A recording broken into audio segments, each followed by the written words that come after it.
last presentation. I will try to keep it short so that we can get some time for discussions. The methodology for a tool which is able to measure sustainability and circularity is one of the targets, our objectives, which have been set in RECONMATIC. It is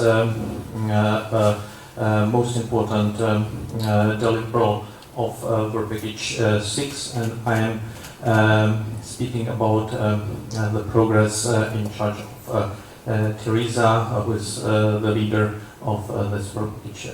Unfortunately, couldn't join us here in China. The reason why we decided that a tool is needed, because in the whole life cycle, and that's the key picture of RECONMATIC with all the emissions we are covering, we have a lot of solutions, materials, structural based or product based or even process based. And important is not only technically to say it works or not, but to measure if it makes sense in terms of sustainability or if the solution is circular enough.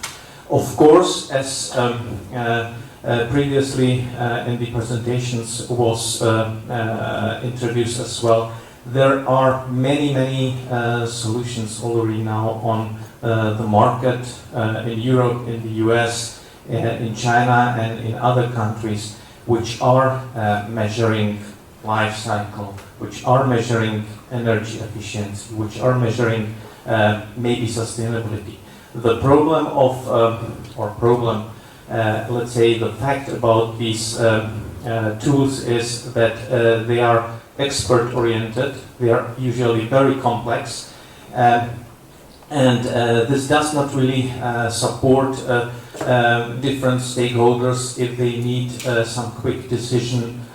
Does my solution or my new product provide some advantages in terms of circularity or not? And that's exactly where we are trying to fill the gap within RECONMATIC, to offer to the broad a group of different stakeholders a solution where they would be able in the future to decide or to make faster decisions. Okay, there is a new product with a high rate of recyclability. Does it make sense to invest or to promote such solution on the market? Does it make sense to integrate this in new structures or not? So that's the reason why, or one of the reasons why we did it. The other is, of course, the problem we have everywhere, and this is just showing example for this very small country in Europe I'm representing, which in terms of citizenship is even half of the whole Shanghai area, since we are only 10 million people. But still, this quite small society is producing yearly more than 25 million waste, and we are facing the same trouble as everywhere in the world. What we shall do with this waste, and what kind of solutions shall we use to reduce or to effectively reuse such material? Of course, one part are the new legislative, let's say, regulations like waste acts, like green public procurement, etc. But technically, you still need to have some quick possibility to decide what makes sense and what does not. So this led together to define targets for the new tool, which we shall finally develop in RECONMATIC and shall validate by the demonstration cases, which will be done in the next 2 years as part of RECONMATIC. where we would like to consolidate the evaluation criteria to say these are the most convenient criteria which provide some information about how good or bad your solution is in terms of circularity or recyclability. This shall be, of course, verified, so it shall not only be a tool theoretically somehow defined, but we are going, as I mentioned, to verify the tool and to set some limits how effectively the tool shall be used. And of course, very important is the last bullet point about the consolidation, so that we are bringing really together all the stakeholders which are involved in buildings or infrastructure, starting with designers, going to contractors, having developers, but also finally the asset managers, facility managers, and finally the companies who are doing the construction or who are then dealing with the recycled materials. The first step, which already was done as part of preparing the tool, was a very deep review on what is existing on the market. And we have heard that we have some standards on LCA. We have heard that there is LEED as one of the well-known and very complex systems to measure how green a building is. In the UK, they have a different system known as BREEAM, which is doing more or less the same what LEED is doing. If you're going to Germany, you will see that they are sometimes using one of these internationally recognized systems, but they have developed their own system as well. The system has different type of parameters or indicators, etc., etc. So we have tried to went through all the existing, or at least documents and information which were available to RECONMATIC. You can see that it is a huge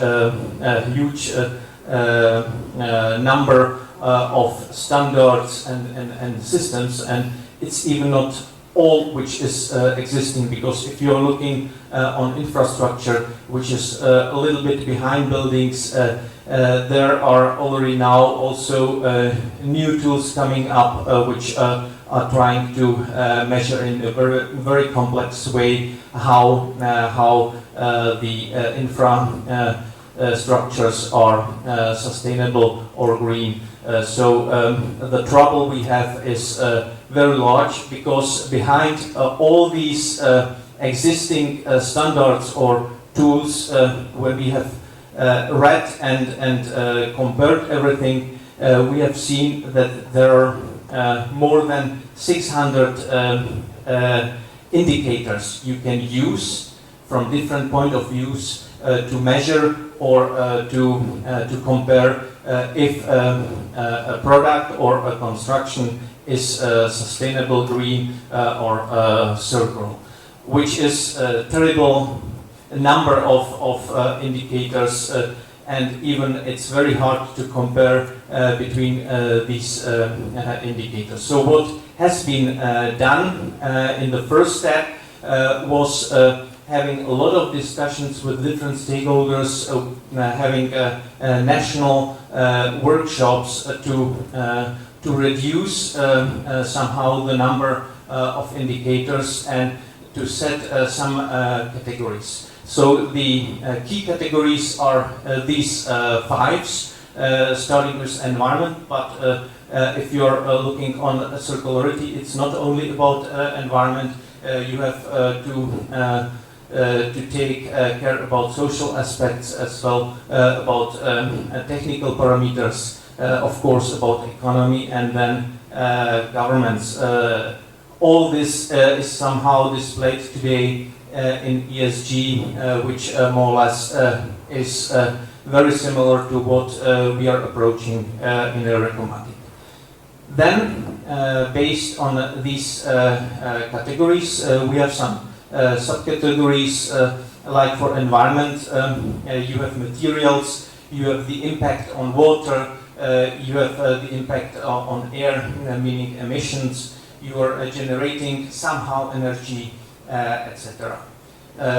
So this was the second step, and in the third step we have tried to set for each of the main categories indicators to keep it a little bit more reasonable. Not having 600, but maybe only 100 or 120 indicators. Even this number is still very, very high, and we are now trying to keep it a little bit lower than this amount of indicators. In the next step is, of course, the process going to defining how to use the indicators and which kind of indicator to apply according to the stage of a product or process or construction. Means that we are having design up to end of life stage. Then very important is what I want to evaluate. That's exactly about a process product or even the whole building. This together is then leading to some list of applicable indicators. So the tool shall make a pre-sorting based on these two questions. It shall make a pre-sorting of let's say 20 or 30 indicators which are applicable to the combination, for example, design stage and new product. Of course, we would like very much to have a link between the indicators which the tool will use and the SDGs, because these are commonly accepted targets which shall be used and developed worldwide, because they have been set by the United Nations. So that's something we agreed as all human beings, or most of the human beings, that will be used to measure sustainability. And finally, there will be the answer on how these indicators are applied to the product, process, or service, providing even some prioritization. So that's how we are having the architecture of the tool. There is an example how it might work. For example, I have a new offsite treatment which will end up with a kind of recycled eco aggregates. So that's exactly the product process. Most probably this will be important for material manufacturer or for recycling company. And of course then I have some performance indicators which are dedicated to answer for this case if such solution is sustainable and circular or not. So it will select from the 120 questions or indicators the right one which are able to answer the level of sustainability and circularity. Firstly, this will be done qualitative, meaning that it will provide some answer for each indicator if it provides the same level compared to existing solution, or if it is better or worse. If it is worse, it will additionally provide some let's say recommendations what shall be analyzed or let's say studied further. Of course, as I mentioned, there will be also some prioritization because you can, even for each indicator, have a different point of views how to understand such indicator. Typically, in this case, CO2 emissions. You can just, let's say, as an example, look up on CO2 emissions from your point of view, meaning how my process and energy I'm investing or bringing in a product is reducing or increasing CO2 emissions. But there can be also a completely different approach that you are looking at the same question with the viewpoint of the whole supply chain. So how me and some subcontractors which are involved in preparing and let's say manufacturing a new product, how the whole supply chain is let's say influencing the CO2 emissions, and is there a possibility that in the supply chain optimization can further be done. So that's how the tool, which is now in development, shall work. Of course, during the national workshops, and I think GM, there was also some workshop done in China, or at least Teresa told me that there were some discussions with colleagues from China. We have seen that there are a lot of additional questions we have probably answer when we are looking on such tool. Typically, what we have so far not really considered very much, but is quite important, is, for example, biodiversity and how the processes or let's say structures or even materials are influencing biodiversity, because that's, at least in Europe, one of the key topics we are discussing in many companies, because, of course, as construction sector, the influence on biodiversity is quite huge. So you can see that from the first set of, let's say, pre-optimized indicators, we still have several questions which have to be discussed, and finally what we are looking at is not only to have the criteria, to have the indicators, but we would like to reduce the complexity of such a tool if you compare it to LEED, BRAM and other tools, because otherwise it would not really reach the target we are looking at. We cannot expect that these tools are for experts who are very deep in measuring LCA and similar topics. We need a tool which is understandable, which is providing a quick and easy result, so that a stakeholder, which can, for example, be a developer, can make the decision, okay, it makes sense that I'm using for this structure concrete beam which has 50% of recycled aggregates.